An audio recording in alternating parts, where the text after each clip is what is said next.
오늘 본문 말씀이 어제 이 21장 끝부분이었는데 참 전하기가 참 부담스러운 말씀이었습니다. 그리고 이제 월요일 걸로 봤더니 22장이에요. 22장 1절에서 16절도 전하기가 참 부담스러운 말씀이었습니다. 또 이것을 더 이상 피할 수는 없어서 나도 역시 이렇게 부담스러운데 여러분들도 이 말씀을 듣기가 참 부담스러울 것 같습니다. 그럼에도 불구하고 하나님께서는 우리에게 이 말씀을 주고 계십니다. 어떤 의미와 뜻이 있으신 줄 믿습니다. 그래서 이제 제목을 나르시시스트 신앙인 그리고 신실한 신앙인이라는 제목으로 잡았습니다. 영적인 나르시즘, 한마디로 자신을 경배 대상으로 삼는 신앙인을 이야기하죠. 자기 욕망을 최우선으로 하고 타인의 고통에 공감하지 못하고 자신보다 높은 권위를 인정하지 못하고 경멸합니다. 왜냐하면 자신이 최고라고 여기기 때문에 그러한 것이죠. 아마도 그 이유 중에 하나는 부모 세대에서 너무나도 과하게 자녀들 중심으로 양육했기 때문이 아닌가 싶습니다.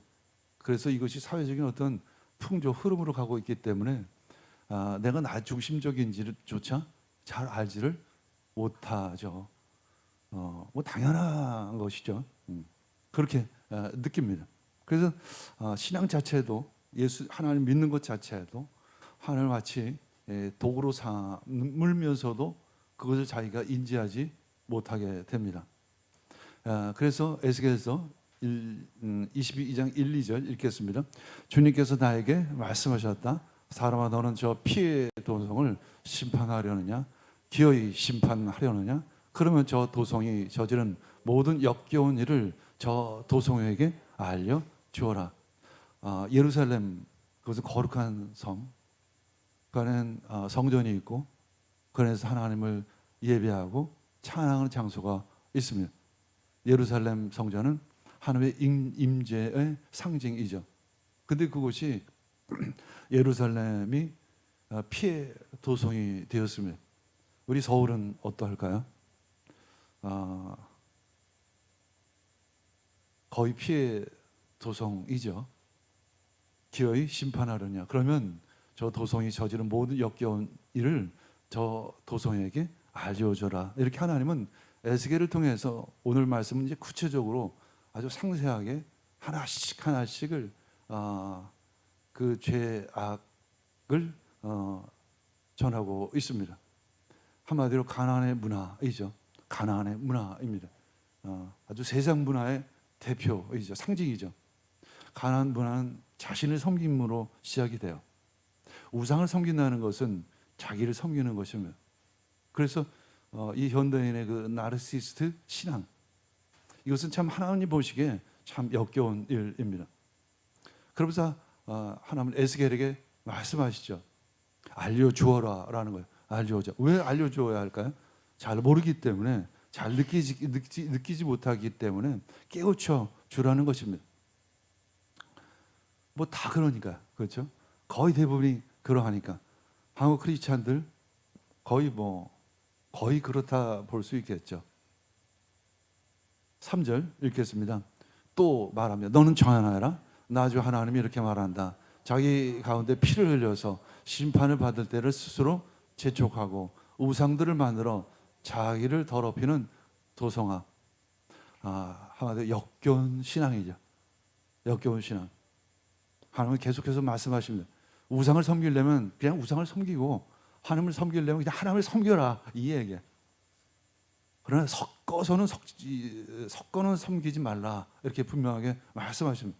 너희들이 우상을 섬기는 거 가서 섬겨라. 그러나 내 이름으로 우상을 섬기진 말라 이렇게 말씀하고 있는 거예요. 이것이 나르시스트 신앙인의 어떤 무서움인 것이죠. 역겨운 신앙인 것입니다. 하나님과의 올바른 관계, 나는 하나님의 영광을 위한 도구입니다. 그러나 나르시스트 신앙인은 이렇게 말하죠. 하나님은 나의 성공을 위한 도구입니다. 믿긴 믿어요. 다니긴 다녀요. 근데 왜곡된 신앙이고 그것은 또 하나님 보시기에 역겨운 신앙인 것입니다. 십자가를 지고 왕관만을 취하려고 하는 그러한 신앙인 것입니다. 뭐 자기 부인, 뭐 십자가 이런 것은 더 이상 그에게는 없죠. 아주 쉽게 해서 나이스합니다. 원래는 나이스한 신앙 이렇게 하려고 했는데 그건 좀 오해가 있을 것 같아서 나시스 이렇게 했는데, 그래서 오늘은 누굴까요? 나시스입니다. 성은 나, 이름은 시스입니다. 모든 것이 매끈한 거울로 만들어진 아주 반짝이는 도시에 살고 있었습니다. 모든 이들이 자기만을 들여다보는 그런 나르시스트에 빠져있는 모습들입니다. 각자 저마다 나라는 이름의 거울 탑을 쌓고 있습니다. 그리고 늘 자기를 바라보는 손거울을 하나씩 들고 다닙니다. 누가 더 높고 화려한 거울 탑을 짓는지 서로 자랑하며 경쟁하며 서로 비판하고 비난하죠. 그 도시에서 나시스라는 한 자매가 살고 있습니다. 나시스는 어릴 적부터 교회를 다녔습니다. 모태신앙이죠. 왜 모태신앙이냐면 이스라엘 역시 모태이기 때문에 그런 거예요. 외동딸이었습니다. 부모의 극진한 사랑을 받았어요. 이 세상에는 자기밖에 없는 줄 착각할 정도로 부모님은 그 나시스, 그 외동딸을 사랑해 주었습니다. 이제 그녀가 경배하는 대상은 그래서 그런지 모르겠지만 빛나는 자기 자신의 모습뿐이었습니다. 어머니가 사시는 그 변두리 그 작은 집, 그 희미한 등불 아래에서 성경을 읽으며 기도하는 그 어머니의 모습, 그것은 나시스에게는 고리타분하고 융통성이 없는 그런 것처럼 보였죠. 그리고 이제 홀로 사는 부모님을 두고 독립했습니다. 이제 나시스는 자신을 더 화려하게 만들 청탑 클럽을 찾았습니다. 그것은 자신이 섬기는 교회의 모습이죠. 성공의 사다다리를 오르는 사교 클럽과도 같았습니다. 여러 가지 종교 서비스를 받으면서 그곳에서 만난 사람들을 디딤돌 삼아서 자기의 그 거울탑을 한 층 한 층 더 높이 쌓는 것이 그녀가 신앙생활을 한 이유였지만 그것조차 자기는 느끼지를 못했어요. 그것이 그저 온전한 신앙이고 제대로 잘 신앙생활을 하고 있다고 착각을 했습니다. 하나님은 자신의 탑을 지켜주는 수호신 정도로 생각을 했습니다. 주일이 되면 가끔은 비행기를 타고 몸을 싣고 해외 여행을 떠나는 것이 수시로였습니다. 하나님께 드릴 시간을 자신의 쾌락을 위해 사용하는 것이 전혀 주저스럽지를 않았죠. 언제든 바쁜 스케줄이 있으면 예배는 뒤로 했습니다. 토조 목사님의 이런 이야기를 하죠. 읽겠습니다. 시작. 사탄에게 십자가 없는 교회에서 십자가 목걸이를 걸고 있는 사람들이다. 그 십자가 없는 교회에서 십자가 목걸이를 걸고 있는 사람들, 이것이 나르시스트 신앙이죠. 신앙은 자기 삶의 필요 목록 중에 그저 하나일 뿐이에요. 액세서리와 같은 신앙. 이 나시스의 라이프 스타일은 오직 나의 행복, 나의 만족, 나의 성공이었죠. 마치 에스겔이 피 흘리는 성읍처럼 그녀의 화려한 성공에는 다른 이들의 눈물과 상처가 어룩져 있었습니다.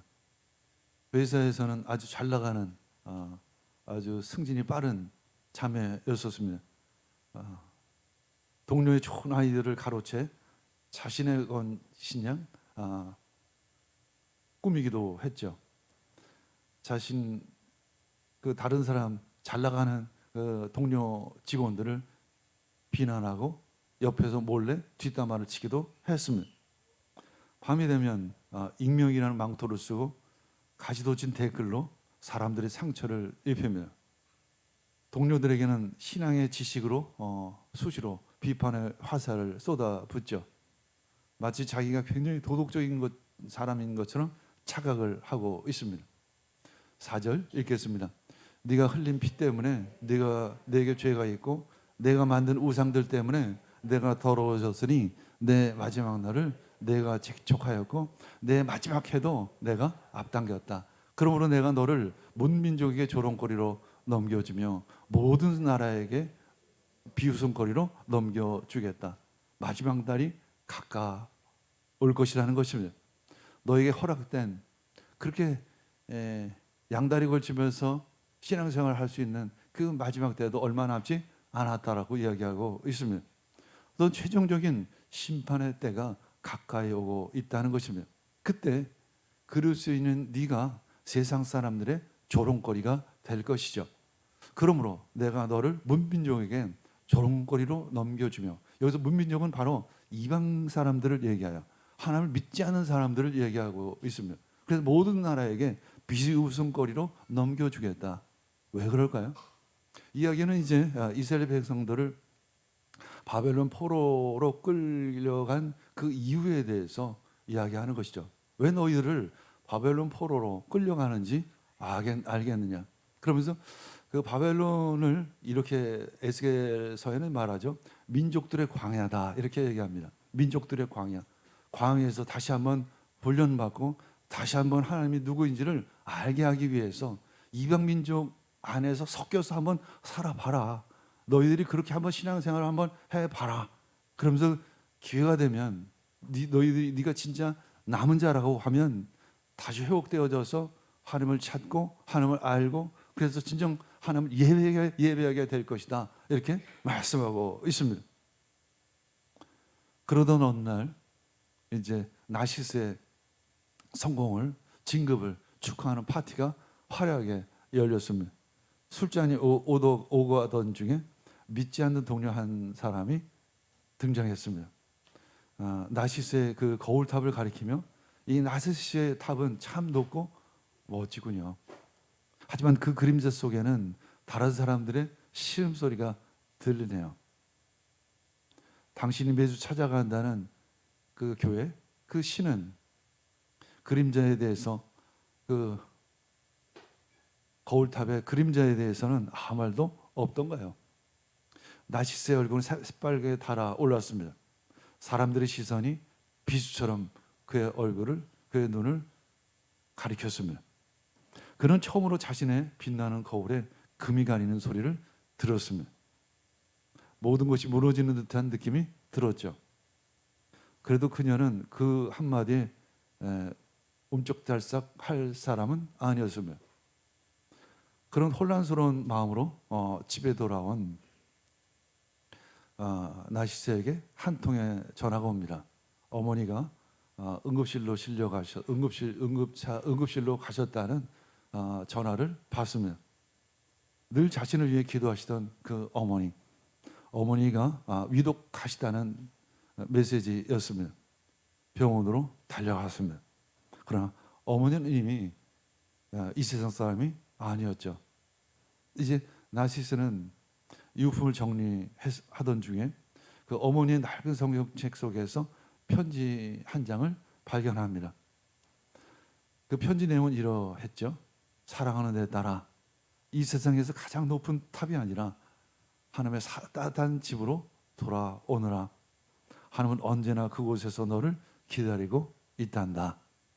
이런 편지를 읽으며 그 어머니의 그 눈물 자국이 어우러져 있는 그 편지를 읽는 순간 나시스의 그 거울탑은 와르르 무너지기 시작을 했습니다. 다음 날 나시스는 어머니 무덤 앞에 무릎을 꿇고 기도하기 시작합니다. 하나님, 제가 바로 이 피 흘린 성읍의 주인공과 같습니다. 제가 바로 제 탑의 벽돌은 동료의 눈물이었습니다. 제 탑의 장식은 이웃의 상처였습니다. 이 모든 것은 참 역겨운 것들이었습니다. 주님을 잊고 저 자신을 신으로 삼은 저를 용서해 주시옵소서.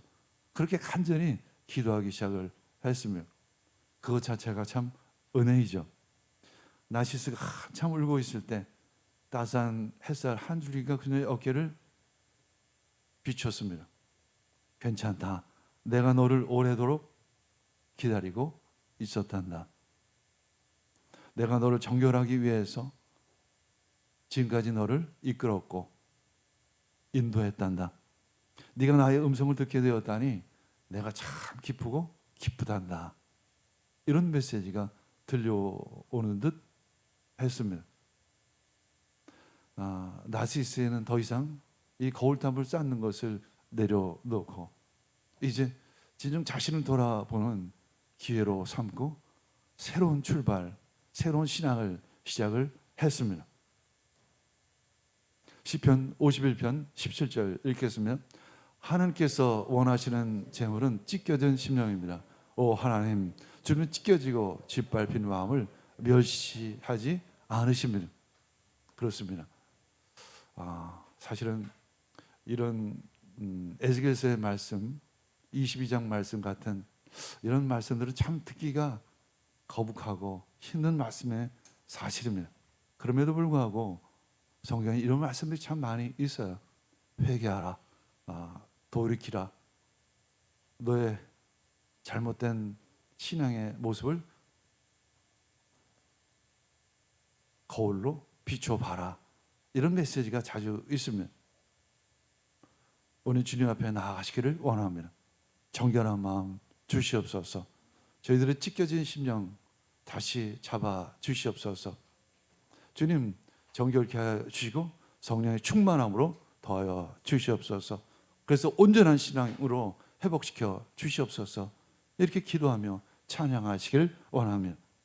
6절, 저마다 제 힘만을 믿었던 거예요. 우리 한국 사람이 그렇죠. 서울 사람이 그렇죠. 제 힘만 믿습니다. 크리스찬이든 아니든 거의 비슷한 것 같습니다. 하나님 없이 성공하려는 어떤 영적인 교만이죠. 어떤 실력, 학벌, 인맥, 성공, 돈, 권력, 이런 것들이 최고이죠. 그것을 신뢰합니다. 그리고 성공하면 내 능력으로 됐어, 내 힘으로 됐어 라는 교만, 그것이 바로 나르시스트 신앙인의 모습입니다. 우리들이 아이들을 가르칠 때 어떤 가치관으로 가르치죠? 그냥 세상의 성공국식입니다.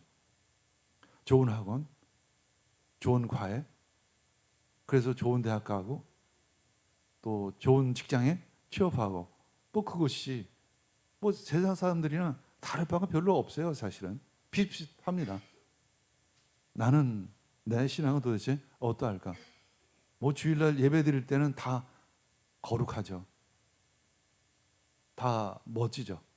그러나 진짜 나의 삶의 모습은 어떠한가를 돌아보시기를 원합니다. 성공을 향해 가고 있는가? 아니면 하나님을 향해 가고 있는가를 돌아보시기를 원합니다. 7절 읽겠습니다. 내 안에서는 아버지와 어머니를 없인 적이 없고 내 가운데서는 외국인 나그네를 압제하였으며 내 안에서는 고아와 과부를 학대하였으며. 없인 적이 없다는 거죠. 경멸했다는 거예요. 부모를 부모처럼 여기지를 않았다는 거예요. 이런 얘기를 하면 난 안 그랬는데 내가 언제? 이렇게 얘기하면. 근데 요즘은 다들 결혼하면 독립하는 건 말할 것도 없이 결혼 안 해도 혼자 살잖아요. 그렇죠? 그것 자체가 사실은 어떻게 보면 사실은 가정이 조금씩 무너져 가고 있는 모습이에요. 사실은. 그러나 지금 문화적으로 그냥 당연한 것처럼 우리가 받아들이는 것이죠. 그냥 당연한 거예요. 그냥 당연한 걸로 받아들입니다. 부모님은 연세 드시면 당연히 요양원을 가는 것도 나도 이제 나이가 들면 그렇게 되나? 이런 생각을 그렇게 그런 게 그냥 보통이잖아요. 지금은 그게 아주 당연한 분위기입니다. 당연하게 느껴져요. 그래서 우리가 잘못 가고 있는지를 잘 알지를 못해요. 사실은 당연한 것처럼 느껴지기 때문에. 아까 나시스처럼 홀로 사는 어머니를 그 정도 되면 당연히 모셔야 되죠. 그렇죠? 당연히 같이 살아야 되는데 멸시하는 거죠. 없인 여기는 거예요. 그러면서도 나는 부모님을 사랑한다라고 이야기를 하는 것이죠. 한 분들 부모님의 어떤 영적인 권위를 인정하지를 않는 것입니다. 더군다나 뭐 약한 자에 대해서는 말할 것도 없죠. 뭐 겉으로 보기에는 앞에서는 다 나이스해요. 아주 잘 해주는 듯합니다. 그런데 뒤로 가면 뒤통수 칩니다. 남이 보지 않는 데서는 무시하고 선을 긋죠. 차별을 합니다. 요즘 현대인들의 모습이 그거예요. 앞에서는 굉장히 도덕적이에요. 앞에서는 굉장히 윤리적이에요. 한국의 참 좋은 점 중에 하나는 뭐 테이블 위에 카페 위에 핸드폰을 놓고 가도 누가 집어가질 않아요. 근데 그렇다고 해서 그것이 우리 한국 사람들이 굉장히 도덕적인가? 라는 그렇지는 않다는 거예요. 뒤로 돌았었을 때 아무도 보지 않았을 때는 어떨까? 진짜 나에게 진짜 손해가 갔을 때 합법적인 범위 안에서 내 이익을 극도로 추구하는 것이죠. 아주 작은 접촉사고를 누가 상대방을 냈어요. 아주 요만한 흠집이 하나 나왔습니다. 합법적으로 수백만 원의 돈을 보험료를 받아서 칠하죠. 그렇죠? 나이스해요. 난 합법적이었다는 거예요. 그것이 우리 현대인의 모습입니다.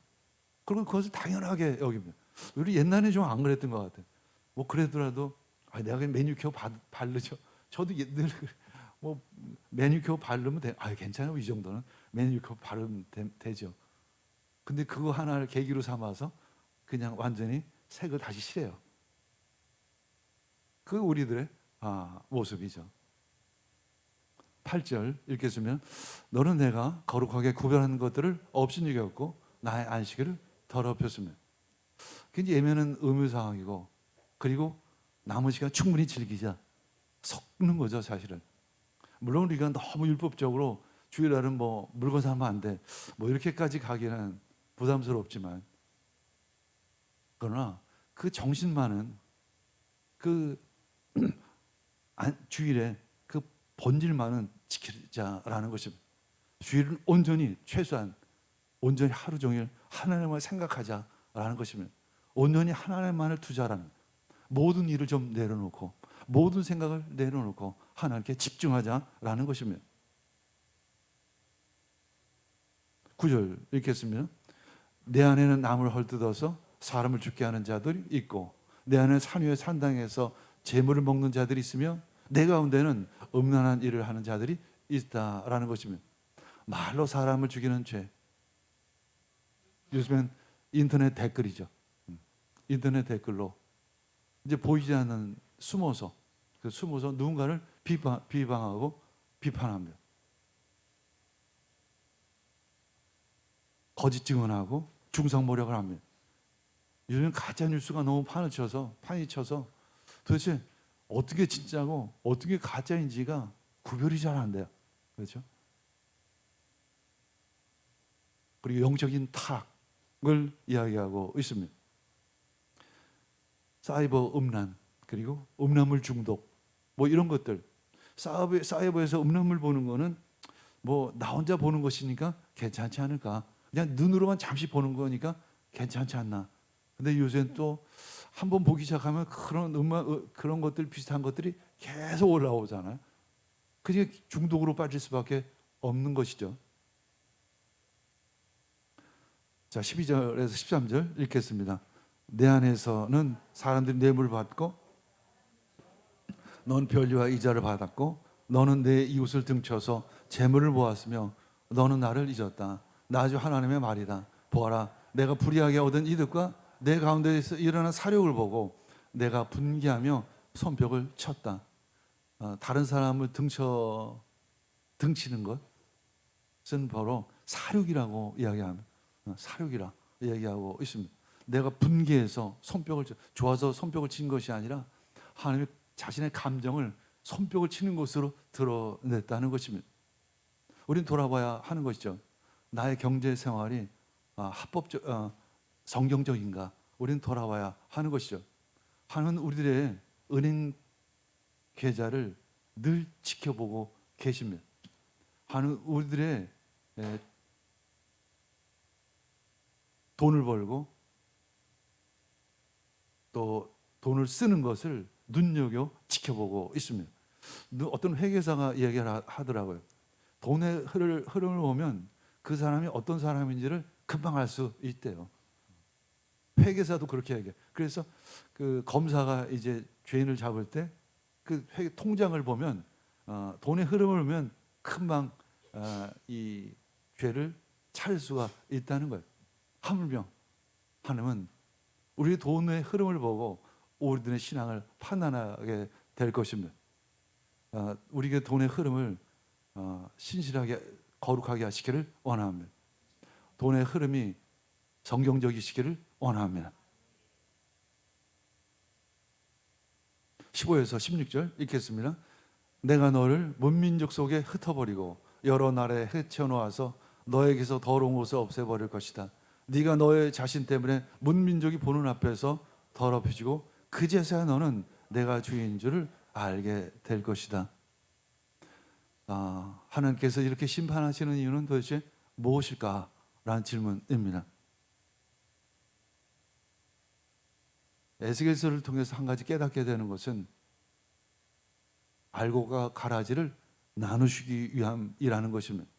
그것이 첫 번째 목적이에요. 가끔 그런 생각을 했습니다. 그런 질문을 하게 되죠. 왜는 나는 제대로 신앙생활을 했는데 왜 동일하게 어떤 심판 아래 함께 있어야 할 것인가 라는 질문을 하게 됩니다. 하나님은 알곡과 가라지를 나누기를 원하십니다. 그것이 바로 바벨론 포로 생활이에요. 그 시간들 가운데 진짜와 가짜가 드러나게 되는 것입니다. 저는 처음에는 그 남은 자가 처음부터 남은 자인 줄 알았는데 그 알곡과 그 심판 가운데 채를 치는 가운데 알곡과 가라지가 나누어지는 것처럼 남은 자는 오늘 나시스처럼 처음에는 알곡처럼 보이지 않았고 가라지처럼 보였지만 어떤 심판을 통해서 어떤 계기를 통해서 자신의 모습을 돌아보고 자신의 신앙을 점검하고 회복하는 사람, 그 사람이 바로 남은 자인 것입니다. 우리가 그 남은 자가 되기를 축복합니다. 그래서 그 남은 자로 하여금 그 이스라엘을 상속받아서 그곳에서 사람을 찬양할 것이라고 말씀하고 있습니다. 하나님을 찬양하고 하나님 예배하는 그 남은 자가 되시기를 원합니다. 16절 읽겠습니다. 그제서야 16절 끝절이에요. 그제서야 너는 내가 주인 줄 알게 될 것이다. 그것이 심판의 목적이라는 거죠. 하나님께서 이스라엘 백성들을 바벨론 포로로 끌고 가는 바로 이유인 것입니다. 70년 동안 그 바벨론 포로 생활을 하게 하는 바로 이유인 것입니다. 그 시간들 동안 알곡과 가라지를 나누실 것이라는 것입니다. 이제 지금까지 하나님을 무시하고 있었지만 이제는 모든 것을 잃어버리는 그 고통스러운 경험을 통해서 비로소 하나님이 어떤 분이신지를 뼈저리게 깨닫게 될 것입니다. 모든 것을 잃어버리는 그 순간, 바닥으로 떨어지는 순간, 그때 하나님을 다시 만나게 될 줄 믿습니다. 그가 바로 남은 자인 줄 압니다. C.S. 루이스는 이런 이야기합니다. 시작. 인간의 마음속에 있는 단단하고 차가운 이기심의 껍질은 반드시 깨져야 한다. 하나님이 우리를 새로운 존재로 부활시키기 전에 우리는 먼저 깨어져야만 하는 것입니다. 깨어지기를 원합니다. 부서지기를 원합니다. 무너지기를 원합니다. 그리고 주님을 온전히 만나시기를 원합니다. 고린도후서 5장 21절 읽겠습니다. 하나님께서는 죄를 모르시는 분에게 우리의 대신으로 죄를 씌우셨습니다. 그것은 우리가 그리스도 안에 하나님의 의가 되시려는 것입니다. 예수님은 우리의 더러운 것을 자신의 것으로 삼으셨어요. 마치 방금 내가 너를 문민족 속에 흩어버리고 여러 나라에 헤쳐놓아서 내게서 더러운 것을 없애버릴 것이다. 이 하나님께서 더러운 것을 어떻게 없애버리냐면 예수 그리스도를 통해서 없애버릴 것입니다. 예수님께서 십자가에 못 박히심으로 말미암아 우리들 믿는 우리들에게 우리들의 죄를 씻어 주실 것입니다. 그래서 그리스도 안에서 하나님의 의가 되게 하시는 것이죠. 이를 위해 예수님은 흩어지셨습니다. 하나님과의 단절을 경험한 것이죠. 하나님께서 이스라엘 백성들을 흩으셨어요. 왜냐하면 다시 회복시키기 위해서. 그런데 그 흩어짐을 예수님께서 당하신 것이에요. 마가복음 15장 34절 읽겠습니다. 3시에 예수께서 큰 소리로 부르짖으셨다. 엘로이 엘로이 레바 사박다니. 그것은 번역하면 나의 하나님 나의 하나님 어찌하여 나를 버리셨습니까? 하는 뜻이다. 아멘. 그렇습니다. 하나님은 예수님은 하나님과의 그 아버지와의 단절을 경험하셨습니다. 하나님 자신이 예수님 자신이 하나님으로부터 흩어짐을 당하신 것이에요. 왜? 우리 모두를 하나님 앞에 모으기 위해서이신 것입니다. 예수님의 십자가는 우리 모두를 하나님 앞에 모으기 위함인 줄 믿습니다. 그래서 우리 모두는 이렇게 함께 모여서 함께 찬양하고 함께 예배 드리는 것이죠. 그러나 현대 문화는, 지금의 문화는, 이 가난의 문화는 가정을 해치죠. 가정부터 흐트러뜨리기 시작합니다. 가정의 그 질서를 무너뜨리기 시작을 합니다. 공동체의 질서와 공동체 자체를, 그 뿌리를 뽑기를 원하는 것입니다. 그 사탄의 전략이죠. 예수 그리스도 이름으로 명하니 그 어둠의 세력들은 다 떠나갈지어다. 이 사단의 그 전략은 다, 그 쾌견은 다 무너질지어다. 우린 영적 전쟁 가운데 있습니다. 주님, 저희들이 성령의 능력을 주시옵소서. 말씀의 검을 허락하여 주시옵소서. 누가복음 23장 35에서 37절 읽겠습니다. 백성은 서서 바라보고 있었고 지도자는 비웃으며 말하였다. 이자가 남을 구원하였으니 정말 그가 택하심을 받은 분이라면 자기나 구원하리지. 병정도 예수를 조롱하였는데 그들은 가까이 가서 그에게 신포도를 들이대면서 말하였다. 네가 유대인의 왕이라면 너나 구원하여 보아라. 우리 대신에 예수님이 세상의 조롱거리가 되셨습니다. 우린 예수님 때문에 승리할 수 있습니다. 우리 예수님 때문에 세상을 이길 수 있습니다. 오직 예수 그리스도이십니다. 오직 예수 그리스도를 내 마음에 모시고 오늘 그분의 말씀으로 이 땅을 살아가는 귀한 성도가 되기를 원합니다. 더 이상 이제 이 나르시시스트 신앙인에서 이 신실한 신앙인으로서의 여정을 시작하시기를 원합니다. 사실 이것이 우리들의 신앙의 여정이에요. 자기 부인이라는 죽음을 통과하기를 원합니다. 그때 진정한 그리스도의 참된 생명을 얻게 될 줄 믿습니다. 세례 요한이 그렇게 얘기했죠. 그는 흥하여야 하겠고 나는 쇠어야 하리라. 예수님은 흥하여야 하겠고 세례 요한인 나는 쇠어야 하리라. 그러한 믿음을 가지시기를 원합니다. 하나님을 나의 도구로 삼는 그런 거짓 신을 섬기지 않으시기를 원합니다. 이제 하나님을 찾아가는 거룩한 순례길을 한 걸음 한 걸음 걸어가시기를 원합니다. 우리 함께 기도하겠습니다.